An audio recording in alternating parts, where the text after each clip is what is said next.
Can you share any moment, or was there sort of a discovery moment that really solidified your passion for tackling this problem? Yes. So actually, before I did my PhD, I worked in a microbiology lab in the hospital. And there was one day we actually had a sample come in from a patient, and it was a sample of a lung infection. And currently, the patient was taking antibiotics, but this infection wasn't clearing. And so, what we did was we took the sample again and we tested it against a panel of antibiotics. And we found that basically there was no treatment to give to this patient anymore. The infection had become antibiotic resistant. And so what that meant was there was no treatment to recommend, and that basically now this infection had become untreatable. And so what that really Wow. showed me at the time was that it's important to give the right antibiotic, and it's important to give it at the right time.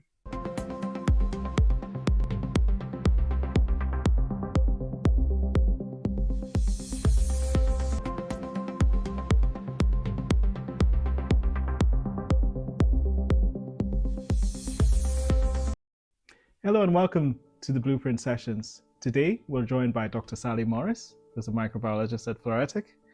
Sally has several years of experience in developing rapid detection technologies for pathogens, and her experience is crucial to our mission here at Floretic.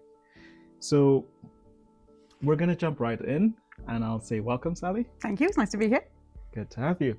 So you hold a PhD in microbiology. What attracted you to this particular field, and specifically looking at pathogen detection? And can you tell us a little bit about your background as well?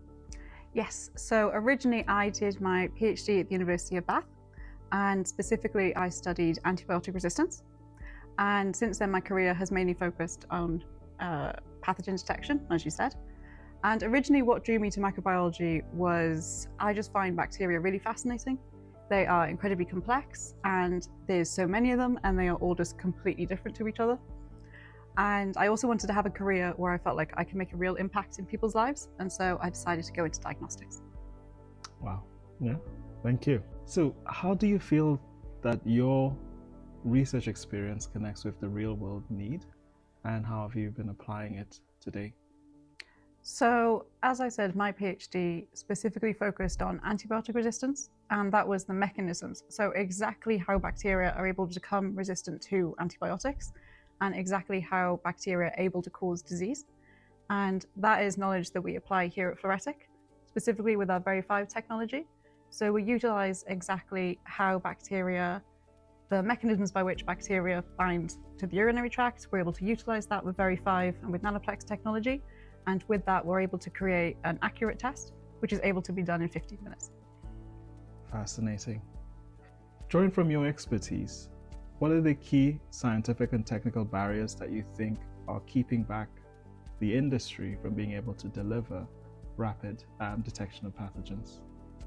So I would say at the moment, if you are suspected of having an infection, and that can be sepsis or it can be a UTI, the main barrier at the moment is time. So what happens at the moment is the doctor takes a sample of this, and this can be a blood sample or a urine sample, but what it relies on then is growing the bacteria from that sample. And at the minute, that involves putting the bacteria onto a plate and waiting up to about 24 hours. And that's just to have bacterial identification. And then another 24 hours are required in order to find the right antibiotic and give the right treatment. So at the moment, with traditional methods, I would say that time is the biggest barrier that holds us back. Yeah, and it's something that we've heard over and over again from various sources. So it's really great to hear that we are tackling the time aspect quite seriously. So now that you've told us about the barriers, what are, from your perspective, what are some of the key principles about what we're working on at Floretic that allow us to overcome these barriers?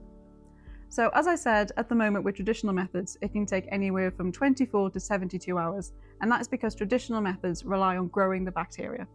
But what we work on here at Floretic with Veri 5 and with Nanoplex is that they're growth independent. So we're able to identify the bacteria without relying on growth. And this basically means that we're able to detect the sample directly from urine, and we're able to do that in as little as 15 minutes. So that's a huge advantage to Floretic's technology. Thank you. And changing gears a little bit here and focusing on you personally, between your PhD and your industrial research career, can you share any moment or Was there sort of a discovery moment that really solidified your passion for tackling this problem? Yes. So actually, before I did my PhD, I worked in a microbiology lab in the hospital. And there was one day we actually had a sample come in from a patient, and it was a sample of a lung infection. And currently the patient was taking antibiotics, but this infection wasn't clearing. And so what we did was we took this sample again and we tested it against a panel of antibiotics. And we found that basically there was no treatment to give to this patient anymore. The infection had become antibiotic resistant.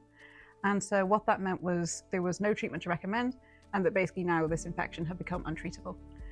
And so what that really showed me at the time was that it's important to give the right antibiotic, and it's important to give it at the right time. Wow.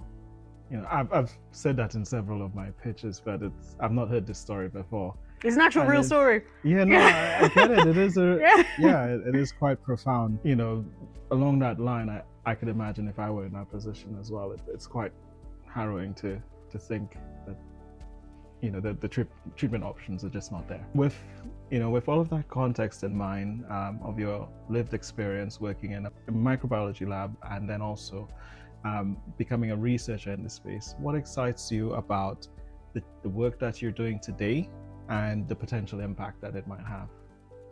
So I would say the thing that excites me most about Forensics technology is it can make a difference not only to hospitals but also to vets, and for like any animal or any human. It will bring the test closer to the patient, and it will enable doctors to be able to do it, or enable any clinician in a healthcare setting to be able to do it. And with doing so, it just reduces the amount of time that it takes. And it's that time that makes a real difference when it comes to diagnosing the patient and the prognosis of the patient. And it also makes a huge difference in terms of antimicrobial stewardship, and in order to get patients basically the right treatment at the right time. All right. Thank you, Sally. So last question from me is, what animal do you think best represents you as a person, and why? I would say that I am quite a determined person, Right. and I can be very persistent. So if there's a problem, I definitely won't stop until I've solved it. Yeah. And I'm very stubborn. So I'm going to say I'm a goat. I think that's a good choice. Goat. Right. That has several connotations there, like the greatest of all time and the goat. Well done. So thank you so much, Sally. Thanks for joining us today. And thanks for joining us on the Blueprint session. If you like the information that you've heard or you've been impacted by it in any way, please like, share, and subscribe to the channel. And as always, remember that getting the first prescription right makes a massive difference for pets, for our planet, and for people alike. We'll see you next time. Thank you.